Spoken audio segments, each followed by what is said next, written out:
Une démarche inédite en matière de santé publique. Des centaines de familles vont tenter de faire reconnaître la responsabilité du laboratoire Sanofi dans l'affaire dite de la dépakine. Nous tenterons également de savoir comment un médicament est aujourd'hui autorisé en France.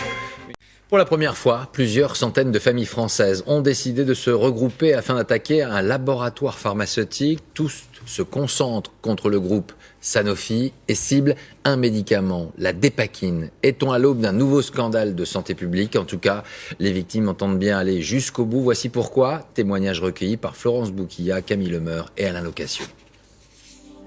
On l'appelle le scandale dépakine, du nom d'un anti-épileptique donné à de nombreuses femmes enceintes depuis les années 70. Des milliers d'enfants sont aujourd'hui victimes d'effets secondaires graves. On va manger, ma fille? Luna est un bébé dépakine. Sa mère a pris ce médicament durant toute sa grossesse.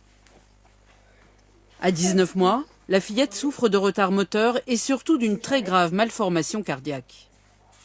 Caroline Valentin a pris de la dépakine depuis sa première crise d'épilepsie à 20 ans. Le médicament marchait bien.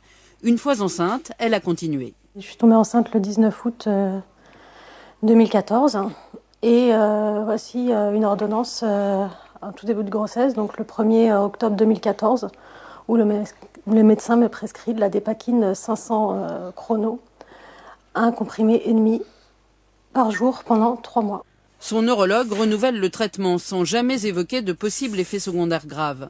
Il y a quelques jours, les parents de Luna ont déposé 2 plaintes, une contre X, l'autre contre le laboratoire fabricant, Sanofi. J'attends qu'ils reconnaissent leur tort. C'est important pour vous? Une reconnaissance, oui. Parce que il y a toujours cette part de culpabilité d'avoir pris ce médicament. Et voilà, c'est moi qui ai fait ingérer ce médicament à ma fille. Et on fait confiance au corps médical, on fait confiance au laboratoire, on se soigne. Et en fait, on se soigne en détruisant la vie de notre enfant. Et ça, c'est intolérable. Je suis très fière aujourd'hui. L'association de victimes de la dépakine défend plus de 3000 cas comme celui de la petite Luna. Elle vient de lancer une procédure judiciaire à l'américaine contre le laboratoire Sanofi, une class action ou action de groupe, une première en France en santé publique. Pour se présenter devant un tribunal contre un laboratoire qui est extrêmement puissant, les victimes ont un intérêt à se grouper pour être plus fortes vis-à-vis du tribunal, vis-à-vis des autorités publiques, vis-à-vis des autorités sanitaires. Car les autorités sanitaires étaient au courant des effets secondaires. Dans les années 80, on connaît les risques rares de malformation du fœtus. En 2005, on sait que la dépakine génère des troubles du langage. En 2008, qu'elle donne de nombreux troubles autistiques. À chacune de ces étapes, les autorités sanitaires auraient donc dû informer tous les neurologues, gynécologues et généralistes. Il n'y a pas eu d'information sous forme de courrier qui ait été envoyé à tous les prescripteurs de dépakine, d'épacote, d'épamide à cette époque. Il n'y a aucun courrier qui ait été fait et il n'y a pas eu non plus d'informations spécifiques sur le site internet de l'agence à ce moment-là. Inertie, légèreté, incompétence, c'est ce que ce médecin reproche à la fois aux autorités de santé de l'époque et au laboratoire. Sanofi, pour sa part, affirme avoir rempli ses obligations et nie toute responsabilité. Une affaire qui jette le trouble une fois de plus sur l'obtention de mise sur le marché des médicaments en France. 150 d'entre eux arrivent chaque année en pharmacie. Ces questions peuvent paraître provocantes pour certains, elles ne le sont pas du tout pour d'autres. Est-ce que cette procédure est le fruit d'un vrai travail scientifique? Le lien entre les experts et les industriels est-il inexistant? Décryptage Anthony Joly avec Guillaume Michel.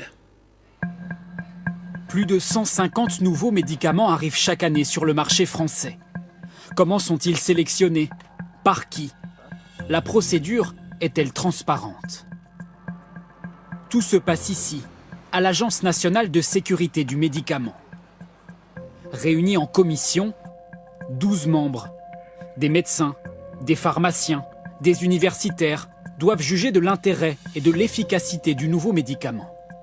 Un jugement qui doit être indépendant de toute pression des laboratoires. Depuis 2011 et le scandale du Mediator, les membres de la commission doivent déclarer publiquement leur lien d'intérêt avec l'industrie pharmaceutique. Repas, invitations, contrats, tout est accessible sur ce site. Mais parfois, des personnes extérieures sont invitées autour de la table. Des experts qui ont travaillé sur le médicament et de fait avec le laboratoire qui veut vendre son produit. Ces experts n'ont pas de droit de vote, mais ont un vrai pouvoir d'influence sur la commission, car selon ce professeur, eux seuls connaissent parfaitement le dossier. Les médecins, ils n'ont pas le temps de lire tout ça. C'est un vrai boulot de lire un essai clinique, même pour des gens très entraînés, c'est entre 2 heures et 2 jours. Les médecins, ils ont autre chose à faire. Donc ils lisent quoi? Ils lisent la conclusion. La conclusion leur dit allez-y, on y va, puis voilà, c'est parti. Philippe Even est un grand détracteur de ce système, radié de l'ordre des médecins. Il plaide aujourd'hui pour la création d'un comité d'experts totalement indépendant de l'industrie. Qu'est-ce qu'on dirait si des magistrats du palais de justice rendaient leur jugement tout en étant salariés par ceux qu'ils ont à juger, qu'ils soient à la fois juges et parties? Mais ce serait la révolution tout de suite. Mais pour cet économiste de la santé, difficile pour un expert de ne pas travailler avec les laboratoires. Il est compliqué d'être à la fois expert et de ne pas s'intéresser aux médicaments qui sortent, et notamment aux gens qui les fabriquent, puisque sinon on ne voit pas trop comment on pourrait accéder à une innovation sans avoir un contact avec le fabricant qui est à l'origine de ces innovations.